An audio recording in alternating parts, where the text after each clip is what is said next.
இன்றைக்கி நம்ம என்ன செய்ய போகிறோம்னு பார்த்தீங்கன்னா நெத்திலி மீன் கருவாட்டு குழம்பு செய்ய போகிறோம். அதுக்கு ஒரு பாத்திரத்தை நம்ம அடுப்பில் வச்சாச்சு. ஒரு 50 ml வந்து நம்ம நல்லெண்ணெய் சேர்த்துக்கலாம். எண்ணெய் சூடானதும் ஒரு 1/4 டீஸ்பூன் கடுகு, ஒரு 1/4 டீஸ்பூன் வெந்தயம் சேர்த்துக்கலாம். கடுகு வெடித்து வந்ததும் அது கூட 2 பச்சை மிளகாய், சின்ன வெங்காயம் கொஞ்சம் வந்து கருவேப்பிலையும் சேர்த்துக்கலாம்.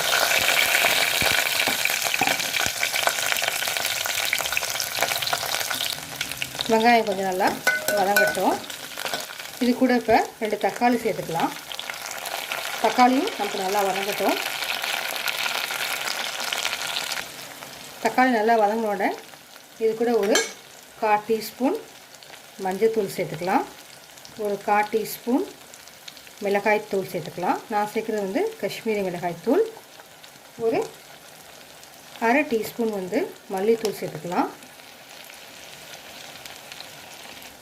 ஒரு 1 டீஸ்பூன் குழம்பு மிளகாய்த்தூள் சேர்த்துக்கலாம். இது வீட்டிலே அரைச்ச பொடி, நீங்கள் கடையில் கூட வாங்கி சேர்த்துக்கலாம். அடுப்பை சிம்மில் வச்சுட்டு இதை கொஞ்சம் நல்லா வதக்கி விட்டுக்குங்க, இல்லைன்னா மசாலாலாம் நமக்கு கரிஞ்சு போயிடும். அடுப்பை சிம்மில் வச்சுட்டு லைட்டாக அதை வதக்கி விட்டுக்கலாம். இப்போ மசாலா நல்லா நமக்கு வதங்கிருச்சு. இது கூட நம்ம கட் பண்ணி வச்சுருக்கிற கத்திரிக்காய், முருங்கைக்காய், மாங்காவை சேர்த்துக்கலாம்.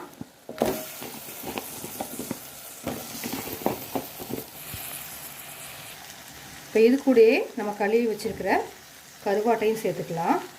இது வந்து உப்பு இல்லாத கருவாடு தான். ஸோ நல்லா தலையை மட்டும் க்ளீன் பண்ணி நல்லா க்ளீன் பண்ணி வச்சுருக்கிறேன். இது கூட சேர்த்து ஒரு பரட்டி விட்டுடலாம்.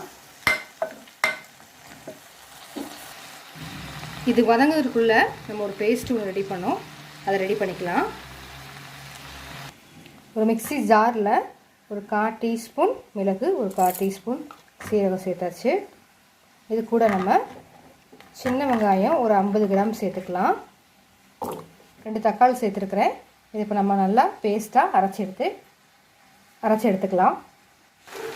அரைச்சி வச்ச பேஸ்ட்டை இதில் சேர்த்துக்கலாம். இது கூடவே நம்ம கொஞ்சம் புளி கரைச்சி வச்சுருக்கிறோம். அந்த கரைச்சி வச்ச புளியையும் சேர்த்துக்கலாம். இப்போ இதெல்லாம் நமக்கு நல்லா கலந்து விட்டுட்டு நல்லா கொதித்து வரட்டும்.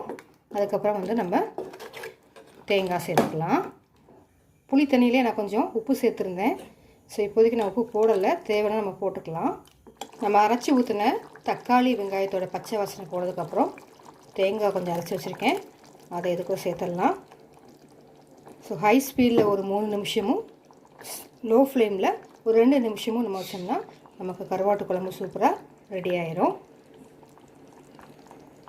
குழம்போடைய திக்னஸ்க்கு ஏற்ற மாதிரி நீங்கள் வந்து தண்ணி சேர்த்துக்கலாம். நல்லா கொதித்து வரட்டும். நமக்கு குழம்பு ரெடி ஆயிடுச்சு. பாருங்கள், எண்ணெய் நமக்கு நல்லா தெளிஞ்சு வந்துருச்சு. ஸோ நீங்களும் உங்கள் வீட்டில் இதே மெத்தடில் கருவாட்டு குழம்பு செஞ்சு பாருங்கள், ரொம்பவே அருமையாக இருக்கும். மீண்டும் உங்களை வேறொரு ரெசிபியில் சந்திக்கும் வரை நன்றி, வணக்கம்.